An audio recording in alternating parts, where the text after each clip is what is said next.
हरिः ॐ स्वस्ति श्री गणेशाय नमः। ॐ नमो भगवते वासुदेवाय। ॐ श्री हरये नमः। या श्रीः स्वयं सुकृतिनां भवनेष्वलक्ष्मीः पापात्मनां कृतधियां हृदये सुबुद्धिः श्रद्धा सतां कुलजन प्रभवस्य लज्जा तां त्वां नतः स्म परिपालय देवि विश्वम्। नारायणं नमस्कृत्य नरं चैव नरोत्तमं देवीं सरस्वतीं व्यासं ततो जयमुदीरयेत्। जय श्री हरि, जय श्री राधे। प्यारा भक्त भागवतहरू, हजुरहरू यतिखेर श्रीमद्देवी भागवत महापुराण कथा श्रवण गर्दै हुनुहुन्छ। यस्ता प्रकारले हजुरहरू समक्ष हामीले श्रीमद्देवी भागवत महापुराण कथा राखिरहेका छौँ। आजको नयाँ भाग 62 मा तपाईँ हामी उपस्थित भइसकेका छौँ। यहाँ जो वेदव्यास हुनुहुन्छ, वेदव्यासले जन्मेजयलाई भन्दै हुनुहुन्छ कि उनै भगवतीको वशमा सारा चराचर जगत रहेको छ।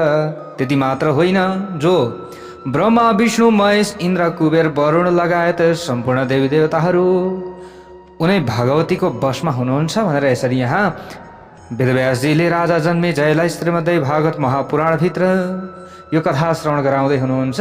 जस्ताको तस्तै हजुरहरू समक्ष हामीले सोही कथा राखिरहेका छौँ। प्यारा भक्त भागवतहरू, भगवान श्री शङ्करलाई पनि कस्तो चाहिँ दुःख सहन गर्नु पर्यो भन्ने कुरा हामीले अगाडि श्रवण गऱ्यौँ। अगाडि गएर यहाँ वेदव्यासजी भन्नुहुन्छ अब इन्द्रलाई पनि समस्या परेको थियो। इन्द्रोऽपि च वृषो भूत्वा वाहनत्वं गतः क्षितौ आद्यस्य सर्वलोकस्य विष्णुरेव विवेकिनः। कुनै समयमा यस्ता प्रकारले इन्द्रलाई पनि सूर्यवंशी राजा ककुत्स्थको वाहन गोरु हुनु परेको थियो। सम्पूर्ण संसारका आदि पुरुष र अत्यन्त विवेकी भगवान विष्णुको सर्वज्ञ शक्ति र प्रभु शक्ति त्यस बेला कहाँ गए त त्यो समयमा? जो इन्द्र त बलशाली थिए होइन र, तर अब ककुत्स्थको वाहन गोरु बन्नु पर्यो। हेर्नुहोस् है, यस्तै प्रकारले जुन बेला उहाँ रामका रूपमा अवतरित भई सुनको मृग पछ्याउँदै दगुर्नु भएको थियो। ल हेर्नुहोस् प्यारा भक्त भागवतहरू, उनै श्रीहरि नारायण पनि ल हेर्नुहोस् है, रामको रूपमा अवतरित भएर सुनको मृग, जो सुनको मृग हुनै सक्दैन, कुद्नै सक्दैन, त यस्तो थाहा पाउँदै पनि उहाँ दगुर्नु भएको थियो। भगवान रामका जीवनको यो विशेष रहस्य हामीले जानेका छौँ। भन्नुहुन्छ यहाँ वेदव्यासजी, हे राजा जन्मेजय, मायाको बल कति महान हुन्छ भन्ने कुरा विचार गर्नुहोस् त। ल स्वयं उनै श्रीहरि नारायण राम बनेर आउँदाखेरि पनि उहाँ मायाको पछाडि, त्यो मृगको पछाडि दौडिनु, माया रूपी मृग। ल हेर्नुहोस् कति यो मायाको बल रहेको छ। भगवान श्रीराम पनि कामदेवले व्याकुल हुनुभयो। उहाँले सीताको वियोगले सन्तप्त एवं व्याकुल भएर धेरै विलाप गर्नुभयो। उहाँले विह्वल हुँदै ठुलो स्वरले रुँदै वनका रुखहरूसँग सोध्दै भन्नुभएको थियो, हे वनका बोट बिरुवा, हे जीव जन्तु हो, मेरी सीता कहाँ गइन्, मेरी सीता कहाँ गइन् भन्दै यस्ता प्रकारले उहाँ पनि दौडिनु भएको थियो। भने यो मायाको बल कति रहेछ त? उहाँलाई कुनै हिंस्रक जनावरले खायो कि अथवा उनलाई कसैले खायो कि अथवा कसैले अपहरण गर्यो भन्दै उहाँ पनि वन बुटासँग सोध्दै दगुर्नुहुन्थ्यो भगवान श्रीराम पनि। त त्यस बेला भगवान राम भन्नुहुन्थ्यो, म त मेरी धर्मपत्नी सीताको वियोगको पीरबाट गलेर मर्ने छु होला अब। ओहो, हे भाइ लक्ष्मण, आफ्ना लक्ष्मण भाइलाई भन्दै हुनुहुन्छ, मेरो दुःख देखेर तिमी पनि यसै वनमा मर्नेछौ पक्कै पनि। हामी दुवैको मृत्यु भएको थाहा पाएर मेरी आमा कौशल्या पनि मर्नुहुनेछ।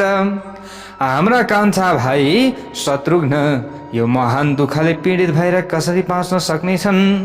उनीहरू पनि मृत्युमा प्राप्त हुन्छ। त्यसबेला छोराको मरणले सन्तप्त भएकी आमा सुमित्राले पनि प्राणत्याग गर्नुहुनेछ। तर आफ्ना छोरा भरतका साथमा रहेकी कैकेयी आमाको भने मनको कामना अवश्य पूरा हुनेछ। ल हेर्नुहोस्, भगवान् श्रीराम जसलाई सबै कुरा थाहा छ तैपनि यहाँनिर यस्तो संशय बुद्धि उत्पन्न भइरहेको छ। प्यारा भक्त भागवतहरू यस्ता प्रकारले यहाँ जो भगवान् श्रीराम पनि आलाप विलाप गर्नुभएको थियो, यो मायाको बल कति बलवान छ। रामले वनमा विलाप गर्दै भन्नुभयो, त्यो समयमा हे सीता, हे मेरी सीता, म दुखीलाई छाडेर तिमी कहाँ गयौ? हे मृगका जस्ता आँखा भएकी सुन्दरी, फर्केर आऊ भन्नुहुन्छ है। ल को? भगवान् श्रीराम वनमा। हे पातलो कटी भएकी सुन्दरी, तिमीले आएर मलाई नयाँ जीवन देऊ न भन्नुहुन्छ। हे जनक राजा की प्यारी छोरी, अब म के गरौँ? तिमी कहाँ गयौ? मेरो जीवन त तिम्रै अधीनमा रहेको छ। तिम्रो प्यारो र दुखी पति रामलाई तिमीले फर्केर आएर सान्त्वना देऊ भन्नुहुन्छ। यसरी उहाँ पनि आलाप विलाप गर्दै हिँड्नु परेको थियो। यसरी विलाप गरिरहेका, रणवनमा घुमिरहेका र अपरिमित तेज भएका श्रीरामले जनक राजाकी छोरी सीतालाई जति खोजे पनि पाउन सक्नु भएन त्यस समयमा। अब त्यस पछाडि के हो त? कसरी उहाँले प्राप्त गर्नुभयो भन्ने कुरा त हजुरहरूले कथामा सुन्नुभएको छ, धेरै कथा। त यहाँनिर राजाकी छोरी सीतालाई, जनक राजाकी छोरी सीतालाई उहाँले अब प्राप्त गर्नका लागि प्राणीहरूलाई शरण दिन सक्ने कमल जस्ता नयन भएका श्रीराम पनि मायाले मोहित भएर बाँदरहरूको शरणमा जानु पर्यो। ल हेर्नुहोस् त, अब जसलाई शरण दिनेवाला हुनुहुन्छ प्रभु परमात्मा, उहाँ नै प्राणीको शरणमा जानु पर्यो। तिनै बाँदरहरूलाई सहायक बनाएर उहाँले समुद्रमा पुल बाँध्नुभयो। त्यसपछि पराक्रमी लङ्केश, रावण, कुम्भकर्ण, मेघनाद आदिलाई उहाँले मार्नुभयो। तिनीहरूको मृत्युपछि दुष्ट रावणद्वारा हरण गरिएकी सीतालाई चोख्याउन उहाँले अग्नि परीक्षा पनि गराउनुभयो। हुन त उहाँलाई उनी चोखी छन् भन्ने कुरा थाहा थियो, तर पनि लोक अपवादलाई हटाउन भगवानले त्यसो गर्नुभएको थियो। यसरी हामीले बुझ्नु पर्यो। र यहाँ वेदव्यासजीले पनि त्यही भन्दै हुनुहुन्छ।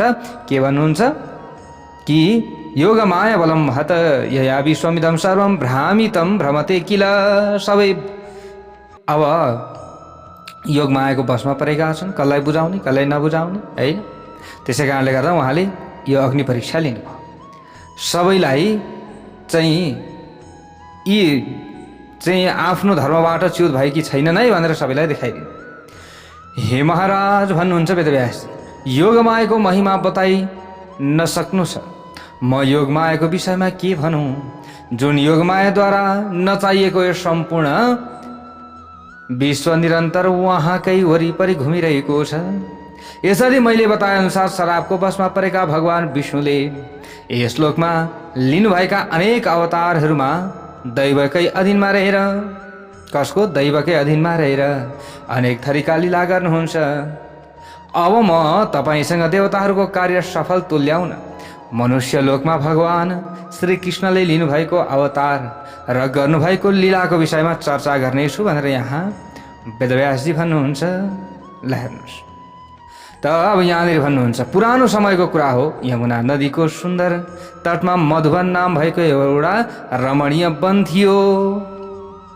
कस्तो रमणीय? दुईजानम दुःखदः पापो वरदानी नगर्वितः निहतो सौ महाभाग लक्ष्मण स्यानुजे नभई भन्नुहुन्छ। यहाँ प्यारा भक्त भागवतहरू, त्यहाँ लवणासुर नाम गरेको एउटा बलवान दानव बस्तथ्यो। त्यो दानव मधुका नामकी आमाको छोरा थियो। देवताबाट वर प्राप्त गरेका कारण निकै घमण्डमा डुबेको त्यो पापी दैत्यले ब्राह्मणहरूलाई सताउने गर्दथ्यो, सज्जन व्यक्तिहरूलाई सताउने गर्दथ्यो। हे जनमेजय भन्दै वेदव्यासजी भन्नुहुन्छ, त्यो दुष्ट दानवलाई लक्ष्मणका कान्छा भाइ शत्रुघ्नले सङ्ग्राममा वध गर्नुभयो। अब यसरी नै यस्ता प्रकारले मदले उन्मत्त भएको दानवलाई मारेर उहाँले मधुपुरी मथुरा नामको सहर बसाउनु भयो। कमल जस्ता नयन भएका आफ्ना दुई छोरालाई त्यहाँको राजकाजमा नियुक्त गरेर ती बुद्धिमान शत्रुघ्न आफ्नो समयमा स्वर्गमा जानुभयो। यस्ता प्रकारले सूर्यवंश समाप्त भएपछि मुक्ति दिने शक्ति भएको मथुरा नगरमा दानवहरूले अधिकार गरे। त्यो समयमा हे राजन, पहिले राजा ययातिका शूरसेन नामक पराक्रमी छोरा थिए, जुन प्रथम राजा कहलाइएका थिए। हे राजन, शूरसेनले मथुरा र शूरसेन दुवै राज्यमा शासन गरे र त्यहाँका उपभोग्य पदार्थहरूको भोग पनि गरे। मथुरामा वरुणको श्रापका कारण महर्षि कश्यपको अंश लिएर शूरसेनका पुत्रका रूपमा परम यशस्वी वसुदेवजी जन्मनुभयो। पिताको मृत्यु भएपछि वसुदेवले वैश्यको जीविका अँगालेर जीवनयापन गर्नुभयो। त्यसबेला मथुराका राजा उग्रसेन हुनुहुन्थ्यो र उहाँको एउटा प्रतापी छोरो कंसको नामबाट प्रसिद्ध थियो। श्रीमद्भागवत महापुराणमा हजुरहरूले यी कथाहरू पक्कै श्रवण गर्नुभएको छ।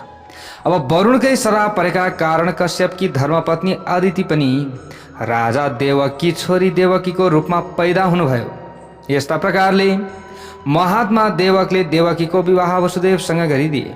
विवाह सम्पन्न भएपछि त्यहाँ आकाशवाणी भयो, हे कंस, यी देवकीका गर्भबाट पैदा हुने 8औं शक्तिशाली पुत्रले तिम्रो संहार गर्नेछ। आकाशवाणी सुनेर महाबली कंस अत्यन्त चकित भयो। यो आकाशवाणी सत्य हो भन्ने ठानेर अथवा मानेर त्यो चिन्तामा पर्यो। अब मैले के गर्ने भन्ने विषयमा राम्ररी सोचे सम्झेर उसले निश्चय गर्यो कि यदि मैले अहिले नै देवकीलाई मारे भने मेरो मृत्यु हुने छैन। मृत्युको डर पैदा गर्ने यस विषम अवसरमा बहिनी देवकीलाई मार्नु बाहेक अर्को उपाय पनि छैन। अब अहिले नै मैले बरु मारे भने त भोलि मलाई मार्नेवाला जन्मिने छैन। यो सोच्यो। ल हेर्नुहोस्, किनकि देवकीको छोरा कान्छा बुबाकी छोरी हुन्, उसले यो पनि सम्झिँदैछ। तर यिनको हत्या मैले कसरी गर्ने भनेर गम्भीर भएर चिन्तन गर्न लाग्यो। पछिबाट उसले भन्यो, मैले धेरै चिन्तन किन गर्ने, यो चिन्तन गरिरहेर सोचिरहेर काम हुँदैन, बरु फटाफट अगाडि बढ्नु पर्दछ। यो मेरी बहिनी मेरै मृत्युको कारण हो पक्कै पनि। बुद्धिमान मानिसले त पापै गरेर भए पनि आफ्नो शरीरको रक्षा गर्नु पर्दछ। पछि प्रायश्चित गरेपछि पापको शुद्धि भइहाल्छ। त्यसैले सिपालु मानिसहरूले पापै गरेर भए पनि आफ्नो प्राणको रक्षा गर्नुपर्दछ। यदि आफ्नो प्राण धरापमा पर्दछ, आफ्नो प्राण नै जान आँट्यो भने त्यो समयमा पाप र धर्म हेर्नु हुँदैन। त्यो समयमा आफ्नो प्राणको रक्षा गर्नुपर्दछ भन्छ कंसले भनेको कुरा हो। यो प्यारा भक्त भागवतहरू, ल हेर्नुहोस् है। अब यस्तो विचार गर्यो र मनमा यस्ता कुरा सोचेर पापी कंसले बहिनी देवकीका केसमा तुरुन्तै समात्यो है। ल हेर्नुहोस्, दुष्ट च्याप समात्यो। मार्ने इच्छाका कारण नराम्रो विचार भएको कंस सबै मानिसहरूका सामुन्नेमा मार्नका लागि म्यानबाट तरबार झिकेर भर्खर विवाह गरेर वसुदेवलाई प्रदान गरिएकी देवकीलाई आफूतर्फ तान्न लाग्यो मार्नका लागि।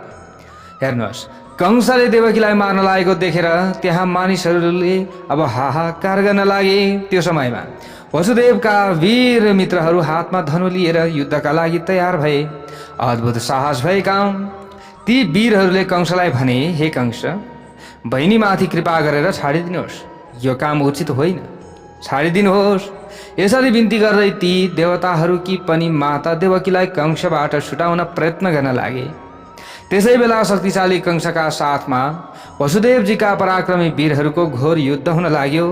ल हेर्नुहोस्, त्यो भीषण र रोमाञ्चक युद्ध निरन्तर चलिरहँदा त्यहाँ यदुवंशका जेठाबाठा मानिसहरू आएर तिनीहरूले कंसलाई युद्ध गर्नबाट रोकिदिए। तिनीहरूले कंसलाई भने, हे वीर, यो नानी तिम्रै कान्छा बुवाकी छोरी होइन र तिमीले यसो गर्न सुहाउँछ? विवाहको यस्तो मङ्गलमय अवसरमा तिमीले यो निष्पाप देवकीको हत्या गर्नु हुँदैन। हे वीर, यसो गर्नु हुँदैन। नारी जातिको हत्या अत्यन्त क्रूर कर्म हो, धेरै ठुलो दोष लाग्दछ। बाबु सम्झाए सबैले, यसले कीर्तिको नाश गराउँछ र यसबाट घोर पाप लाग्दछ। केवल आकाशवाणी सुनेर तिमी जस्ता बुद्धिमानले विचारै नगरिकन यस्तो हत्या जस्तो दुष्कर्म कहिले पनि गर्नु हुँदैन। हे वीर, हुनसक्छ तिम्रा र वसुदेवका कुनै गुप्त शत्रुले तिमीहरूको बीचमा फाटो पार्न यसरी अनर्थ गराउने आकाशवाणी बोलेको हुन सक्दछ। यसरी सम्झाउनु भयो हो नि त प्यारा भक्त भागवतहरू। जस्तै कोही आफ्ना घरमा मिलेर बसेका छन् भने आफ्नो घरमा फाटो लगाइदिने हुन्छन् नि कति, होइन? प्यारा भक्त भागवतहरू यी यस्तो पनि हुन सक्दछ है भनेर यहाँनिर सचेत गराए कतिजनाले। ल हेर्नुहोस् प्यारा भक्त भागवतहरू, हे राजन तिम्रो यस जो यस छ र वसुदेवजीको गृहस्थ जीवन नष्ट गर्न कुनै इन्द्रजाल जानेको शत्रुले यो कृत्रिम वाणी बोलेको पनि हुन सक्दछ। तिमी वीर भएर पनि आकाशवाणीबाट डराइरहेका छौ। यसरी डराउनु यो राम्रो होइन। तिमीलाई लाग्छ कि तिम्रो यसको वृक्षलाई जरादेखि उखेलेर फ्याँक्नका लागि तिम्रा कुनै शत्रुले यो चाल चलेको हुनुपर्दछ है? मलाई त्यस्तो लाग्दैछ। जेसुकै होस्, विवाहको यस्तो मङ्गलमय अवसरमा तिमीले आफ्नै बहिनीको हत्या गर्न उचित हुँदैन, हत्या गर्नु हुँदैन। हे महाराज, हुने कुरा भइ छाड्दछ, त्यसलाई कसैले पनि टार्न सक्दैन भनिसकेपछि किन तपाईँले यसरी यो चुरीफुरी गर्नुहुन्छ? सम्झाए। यसरी ती यदुवंशका बुढा पाका भलाद्मीहरूले सम्झाए कंसलाई। तर त्यो कंस बहिनीको हत्या जस्तो पाप कर्म गर्नबाट रोकिएन। हेर्नुहोस् है प्यारा भक्त भागवतहरू, त्यो देखेर नीतिशास्त्र जान्ने वसुदेवजीले भन्नुभयो, हे कंस, स्वर्ग मर्त्य र पाताल यी तीनै लोक सत्यमा अडिएका छन्। त्यसैले म अहिले तपाईँसँग सत्य बोल्दैछु। मैले देवकीका सबै छोरा पैदा हुन साथ तपाईँलाई ल्याएर दिनेछु। हे प्रभु, क्रमैले उत्पन्न हुने ती प्रत्येक छोरालाई मैले तपाईँका निमित्त सुम्पिदिनेछु। मेरा पुर्खाहरू भयङ्कर कुम्मीपाक नरकमा परुन् बरु यदि मेरो वचन सत्य भएन भने। त्यसैले हजुरले यो काम नगर्नुहोस् भनेर वसुदेवजीले पनि रोक्नुभयो। वसुदेवजीको यो सत्य वचन सुनेर त्यहाँ उभिरहेका नागरिकहरूले कंससँग भने, हे राजन, वसुदेवजीले धेरै राम्रो कुरा गर्नुभयो, धेरै राम्रो कुरा गर्नुभयो। महात्मा वसुदेव कहिले पनि झुट्टा बोल्नुहुन्न, झुटा उहाँले कहिले पनि बोल्नुहुन्न। हे महाभाग कंस, अब तपाईँले देवकीको कपाल छाडिदिनुहोस्, किनकि महिलाको हत्या गर्नु हुँदैन कहिले पनि। यो धेरै ठुलो दोष लाग्छ, धेरै ठुलो पाप लाग्छ, यो काम नगर्नुहोस्। त यसरी सम्झाए। एवं प्रबोधितः कंसो यदुवृद्धैर्महात्मभिः क्रोधं त्यक्त्वा स्थितस्तत्र सत्यवाक्यानुमोदितः। यसरी वृद्ध महात्मा यदुवंशीहरूले सम्झाउँदा प्यारा भक्त भागवतहरू कंसले पनि रिस अब छाड्यो। रिस छाडेर वसुदेवको सत्य वचनमा विश्वास गर्यो। यी वसुदेव सबैले भन्छन् सत्य बोल्छन् भनेर, पक्कै सत्य बोल्लान् नि त। त्यसपछि दमाह बज्न थाले प्यारा भक्त भागवतहरू। कंसले यस्तो विचार गरेपछि अरू बाजा पनि उँचो स्वरमा बजेको सुनियो। सभामा जम्मा भएका सबै मानिसहरूको मुखबाट जय जयकारको ध्वनि प्रकट भई वातावरण गुन्जयमान भयो। यसरी अत्यन्त राम्रो कीर्ति भएका वसुदेवजीले कंसलाई खुसी तुल्याएर त्यसका हातबाट देवकीलाई छुटाउनु भयो। त्यसपछि वसुदेव ती भर्खर सिन्दुर परिरहेकी आफ्नी प्रिया देवकीका साथ इष्टजनहरूलाई पनि सँगै लिई निश्चिन्त भएर छिटै घरतर्फ उहाँ जानुभयो। अर्थात् छिटै उहाँ घरतर्फ फर्कनुभयो, आफ्नो घरतिर लाग्नुभयो। ल हेर्नुहोस् प्यारा भक्त भागवतहरू, पूर्णेथः दशमे मासे सुशुभे सुतमुत्तमम्। अब हेर्नुहोस्, देवकीले अत्यन्त रूप सम्पन्न सुन्दर अङ्ग प्रत्यङ्ग भएका र उत्तम लक्षणले युक्त भएका प्रथम पुत्रलाई जन्म दिइन्। कंससँग सत्य प्रतिज्ञाको बन्धनमा बाँधिएका सज्जन वसुदेवले दैवको वशमा परेर देवमाता देवकीसँग भने, हे सुन्दरी, मैले आफ्ना सबै छोरा कंसलाई अर्पण गर्ने जुन प्रतिज्ञा गरेको थिएँ त्यसलाई तिमी राम्ररी जान्दछौ होइन? मैले यो वचन दिएको छु। हे पतिव्रता, त्यसबेला मैले त्यही प्रतिज्ञा गरेर तिमीलाई कंसको हातबाट मुक्त गराएको थिएँ। त्यतिखेर तिम्रो ज्यान बचाएको थिएँ। यसैले हे सुन्दर केशराशि भएकी धर्मपत्नी, म आज यो पहिलो पुत्र तिम्रा कान्छा बुबाका छोरा कंसलाई अर्पण गरिरहेको छु।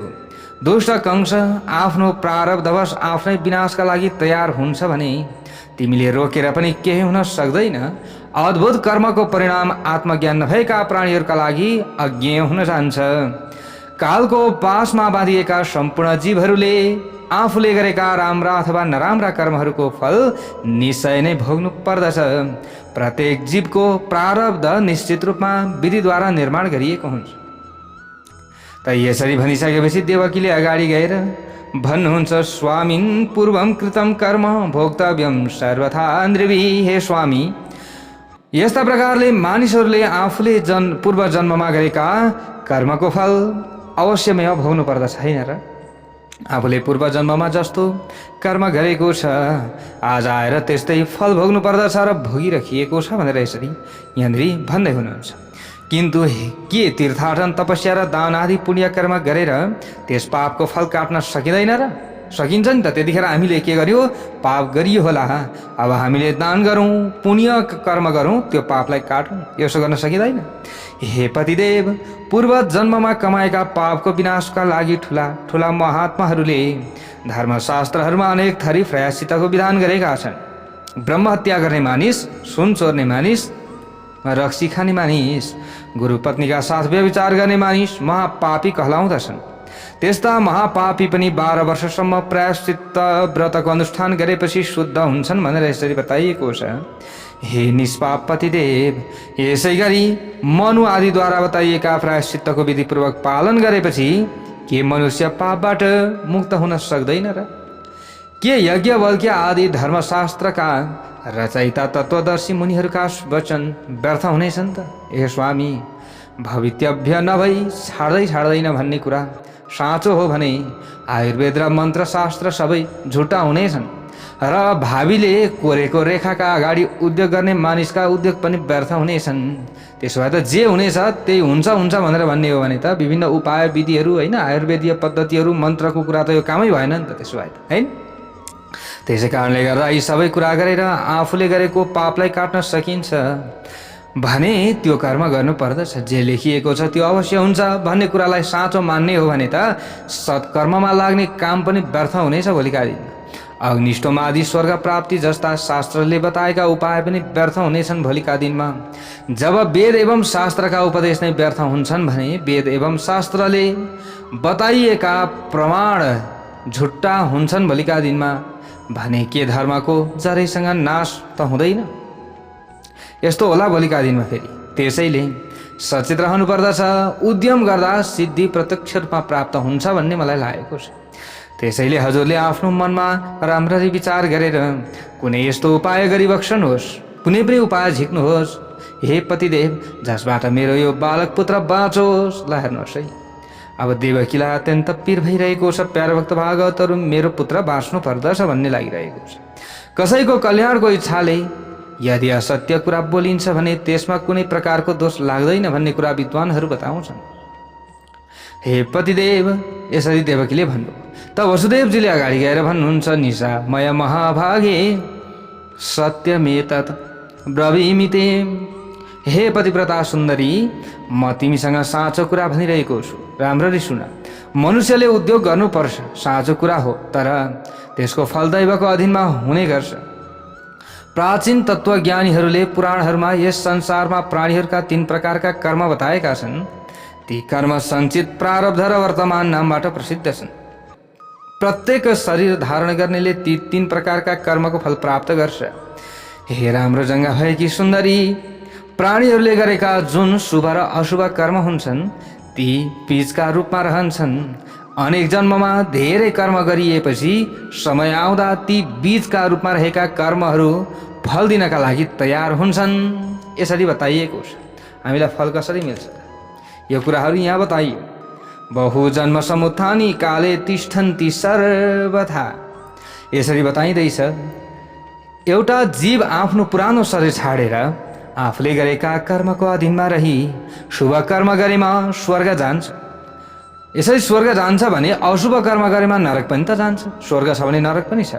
राम्रो कर्म गर्ने जीव दिव्य शरीर प्राप्त गरेर स्वर्गमा अनेक थरीका सुखको भोग गर्छ र नराम्रो कर्म गर्ने मानिस विषय भोगका लागि यातना शरीर प्राप्त गरेर नरकमा अनेक थरीका कष्ट भोग गर्दछ। यसरी भोग गरेपछि त्यसको अवधि पुरा हुँदा मानिसले अब जन्मने समय फेरि आउँछ।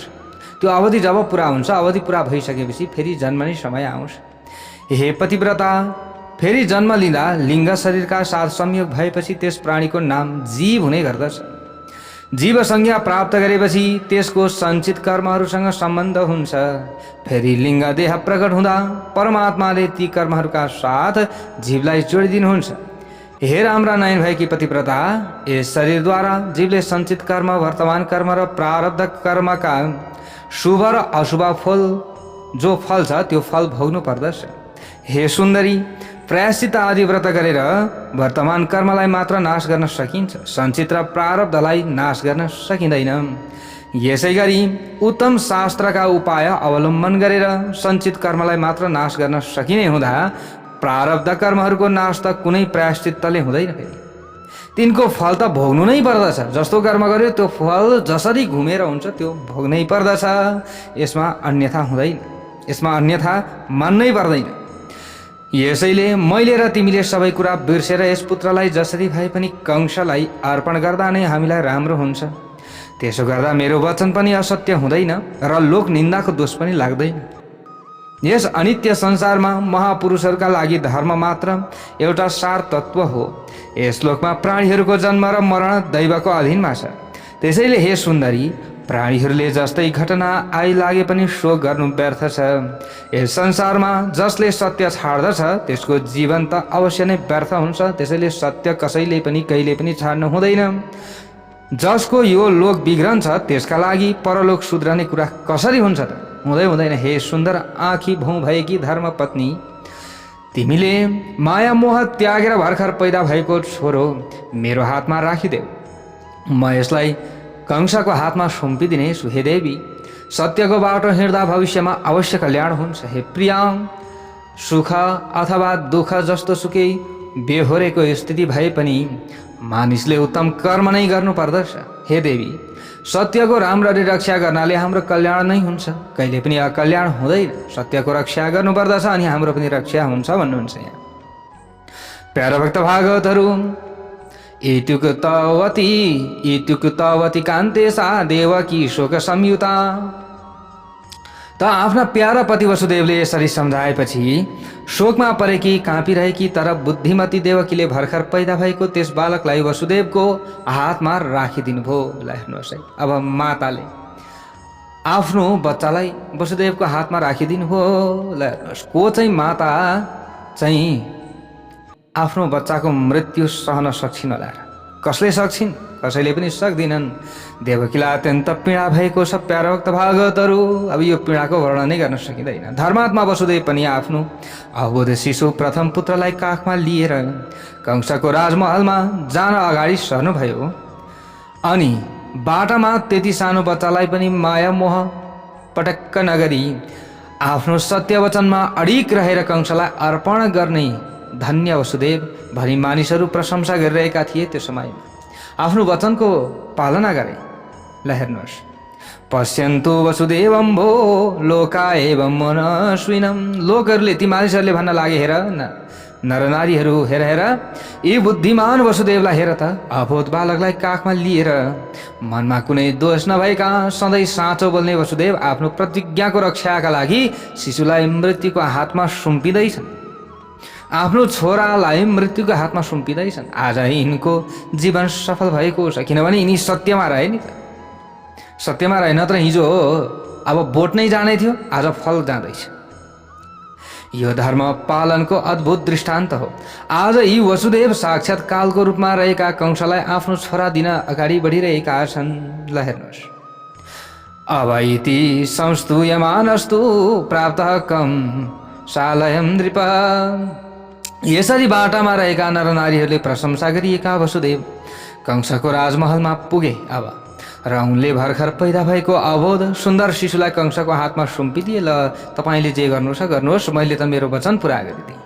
महात्मा वसुदेवको यस्तो धैर्य देखेर कंस पनि चकित भयो। ओहो, आफ्नो छोरालाई मृत्युको हातमा दिँदैछ।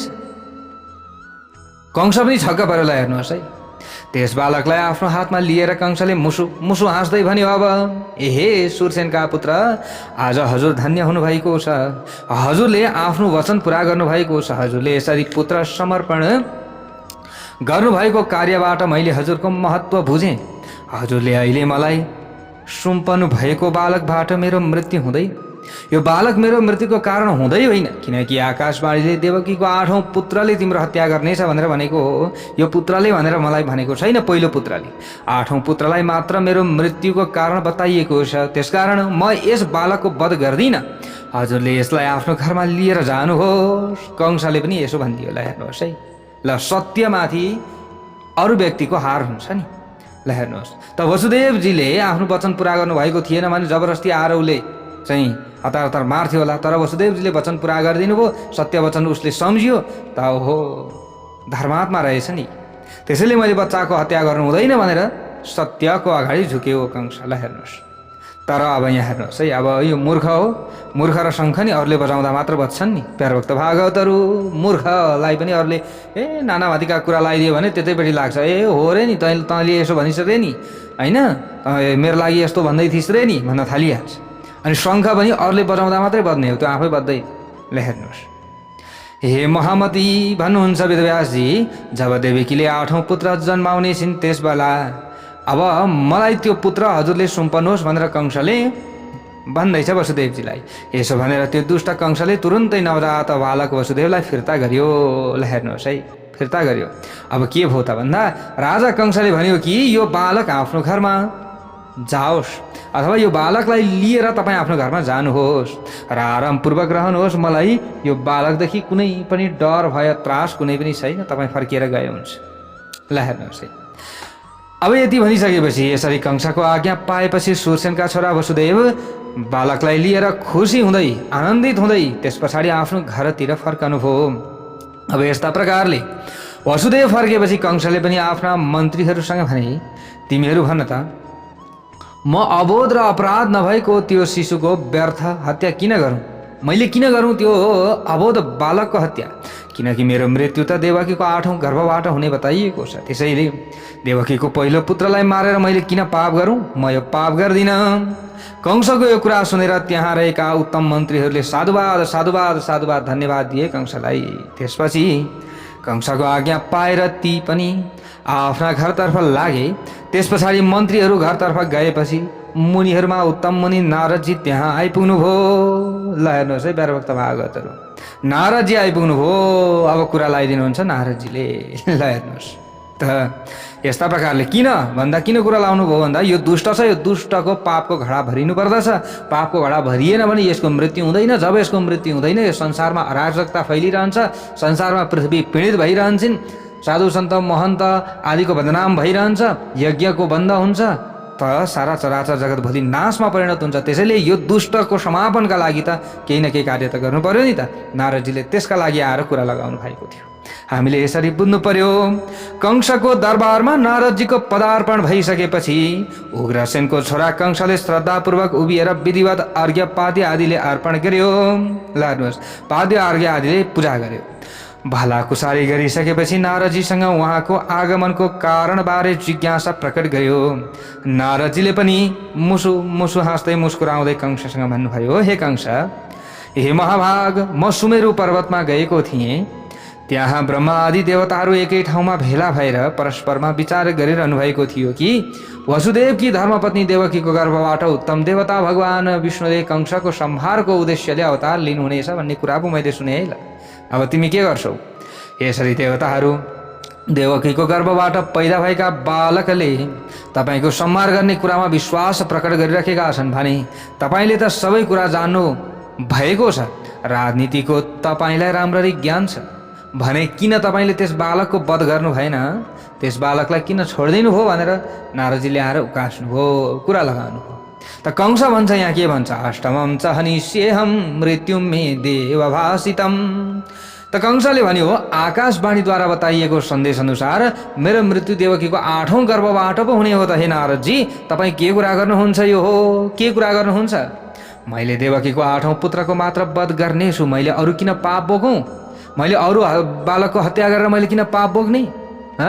मलाई त 8औं पुत्रबाट पो डर हो त भन्छ कंस। त नारदजीले अब यहाँ फेरि कंसको यो दिमागको चुकुल खुस्किने यहाँ भन्नुहुन्छ। ल हेर्नुहोस्, न जानासि नृपश्रेष्ठ राजनीतिम शुभाशुभम। हे उत्तम राजा कंस, तिमीलाई राजनीतिको बारेमा ज्ञान नै रहेनछ। तपाईँले राम्रो अथवा नराम्रो राजनीति जान्नुहुन्न। देवताहरूको माया शक्ति पनि चिन्नुहुन्न तपाईँ। मैले अब के गरौँ के भनौँ तपाईँलाई। आफ्नो कल्याण चाहने वीर राजाले सानोभन्दा सानो शत्रुको पनि अपेक्षा गर्न हुँदैन। यो सानो शत्रु हो, यसले केही गर्न सक्दैन भन्नै हुँदैन। यदि ऊ प्रतिस्पर्धामा आएको छ भने प्रतिस्पर्धामा यो सानो व्यक्तिले पनि जित्तिन सक्छ के। त्यसैले कहिले पनि यसो गर्नु हुँदैन, यो राजनीति हो, बुझिराख। गणित शास्त्रको जोड घटाउको आधारमा सबै पुत्र 8औं हुन सक्दछन्। थाहा छ तिमीलाई? नारदजीले आएर यहाँनिर यसरी चाहिँ कंसको यो दिमागको चुकुल खुस्किने गरी अब यहाँ कुरा लगाउनुहुन्छ प्यारा भक्त भागवतहरुलाई। हेर्नुहोस् है, गणित शास्त्रको हिसाबमा जोड घटाउको आधारमा जुनै पनि 8औं पर्न सक्दछ नि भोलिका दिनमा। के गर्छौ त्यतिखेर भनेर कुरा लगाउँदै हुनुहुन्छ। अब अगाडिको प्रसङ्ग भोलि हामीले श्रवण गर्नेछौँ। जय बोलौँ भगवती उमा की जय।